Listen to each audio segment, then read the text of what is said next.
अभय चौटाला पर गंभीर आरोप लगाने वाले रिटायर्ड आईपीएस ने माफी मांगी है, चैप्टर क्लोज करने की बात कही है। मैंने उनसे बात भी की और उन्होंने क्या कहा है वो भी मैं आपको बताऊंगा, लेकिन इस माफीनामे के मायने क्या है। जब मैंने बातचीत की आरएस यादव से तो उन्होंने मुझसे जो कुछ भी बताया, आंखों में आंसू आ गए थे, वो सब मैंने आपको दिखाया भी। अभय चौटाला ने मानहानि का केस करने की बात कही, लेकिन अब रिटायर्ड आईपीएस ने माफी मांगते हुए इस चैप्टर पर फुल स्टॉप लगाने की बात कही है, इस एपिसोड को बंद करने की बात कही है और साथ ही साथ अभय चौटाला को शुभकामनाएं देते हुए राजनीति में उनके लिए कामयाबी की दुआएं भी की है।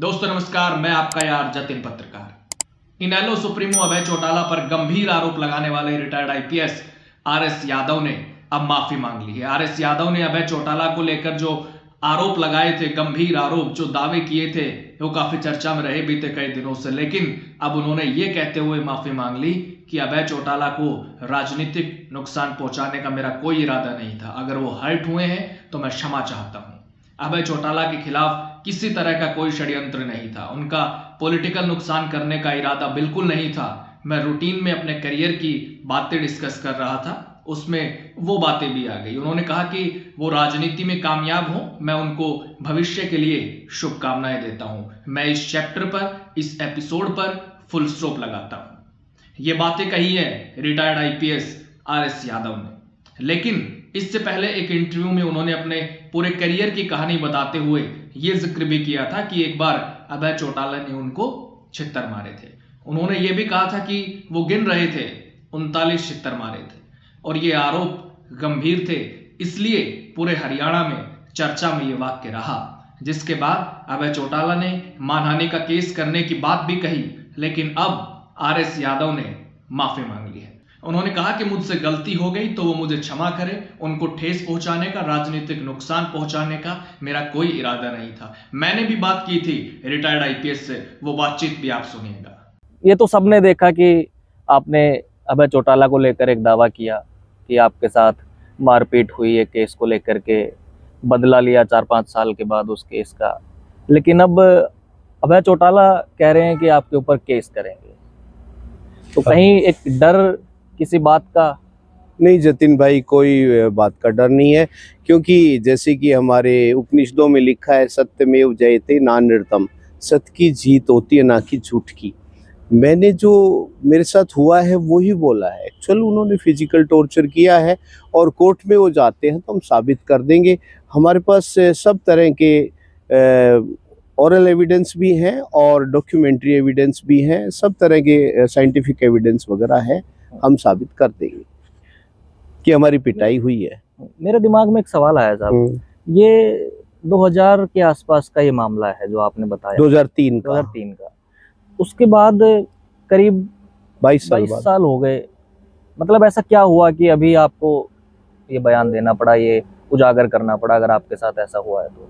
हाँ, और अभय चौटाला साहब ने भी बोला है कि ये इसके पीछे कोई षड्यंत्र है, उसका भी जवाब मैं देता हूँ। वो करें कि शायद बीजेपी, कांग्रेस या जजपा मेरे खिलाफ कोई राजनीतिक षड्यंत्र कर रही है, इन लोगों का ग्राफ बढ़ रहा है उसको रोकने के लिए। ऐसी कोई बात नहीं है। दूसरी बात, तो कुछ लोग ये भी कह रहे हैं कि आरएस यादव कोई एमएलए एमपी की टिकट लेने के लिए ऐसा कर रहे हैं। तो जतिन भाई, मैं आपको भगवान बुद्ध को साक्षी मान के कह रहा हूँ कि ऐसी कोई योजना नहीं थी, ना ही है, ना ही मुझे बीजेपी ने, ना ही कांग्रेस ने, ना ही जजपा ने इसके लिए कोई स्पॉन्सर किया है कि आप ऐसा बोलो तो हम आपको टिकट दे देंगे या कोई और कुछ कर देंगे। ऐसा कोई इसके पीछे कुछ नहीं है। मैं आपसे एक सवाल और करना चाहूँगा, और मेरा सवाल इसलिए भी है क्योंकि आपने जो आरोप लगाए वो काफ़ी गंभीर है, जो आप दावे कर रहे हैं, और उनसे कहीं ना कहीं डायरेक्टली एक नेता की छवि पर भी और पूरे हरियाणा पे इसका असर। जतिन भाई, वो कोई, जिस परिवार को आप जानते हैं वो मारने पीटने के लिए फेमस है। Chaudhary Devi Lal deputy prime minister rank के हुए आदमी, और उन्होंने गवर्नर को पीटा, मुंह काला किया, थप्पड़ मारा, सबके सामने मारा, चौड़े में मारते हैं ये।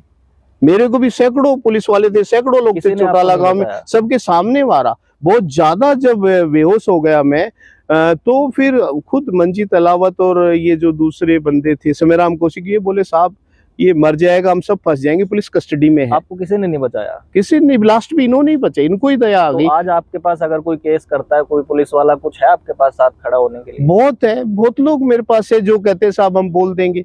यदि कोर्ट में मामला जाता है कि हमारे सामने पीटा, मेरे आपके पास पास तो वो जो पजामा है जिसपे खून लगा आ गया था वो भी है, और सरकारी डॉक्टर ने मेरा मेडिकल करने से मना कर दिया कि साहब मुझे डायरेक्शन है कि मेडिकल नहीं करना, आप भी इसमें पंगा मत लो, आप चुपचाप अपने रहो। और प्राइवेट से मैंने मेडिकल करा दिया, तो वो भी है मेरे पास।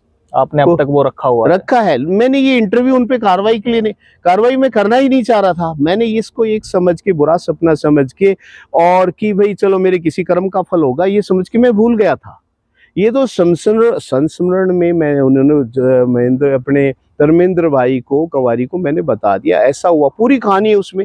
1 मिनट का ये है कि इन्होंने पीटा भी था, ये 86 मिनट के इंटरव्यू में 1-2 मिनट का है कि इन्होंने मुझे जूते मारे, उस पूरी कहानी में। आपका चयन से लेकर हाँ, तो उसके बाद में अब ये कह रहे हैं कि 100 करोड़ का दावा डालेंगे, तो फिर मैं बचाव में तो कुछ करूंगा, मैं तो कोर्ट में तो जा नहीं रहा, ये कहेंगे तो मैं जाऊंगा। और ये तो पुलिस रिकॉर्ड की बात है कि जींद की पुलिस, सफीदों की पुलिस, वो जो है सिरसा कैसे जा सकती है चौटाला गांव में?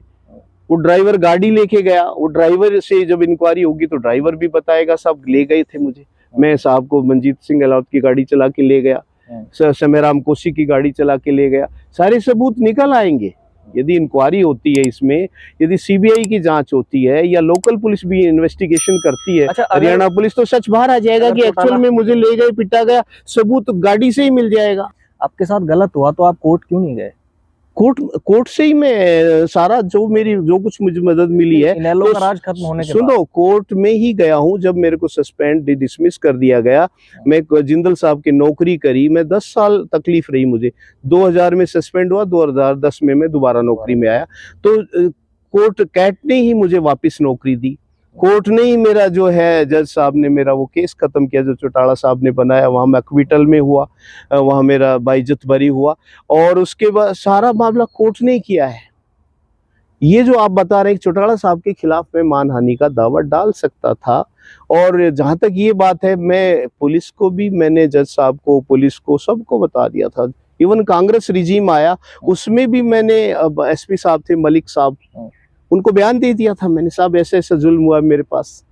लेकिन इन पे शायद उस टाइम का जो कांग्रेस रिजीम था उसकी चौटाला साहब के परिवार पे एक्शन लेने के लिए पॉलिटिकल विल नहीं थी शायद। मेरे बयान के बाद भी उन पर कोई कार्रवाई नहीं हुई है।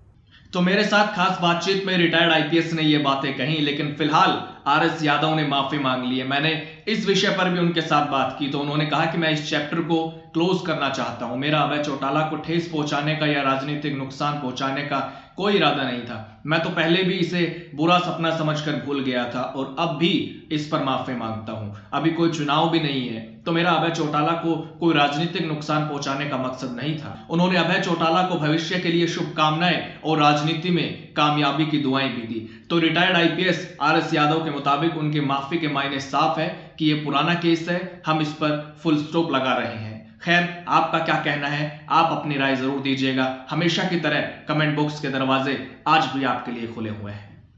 नमस्कार।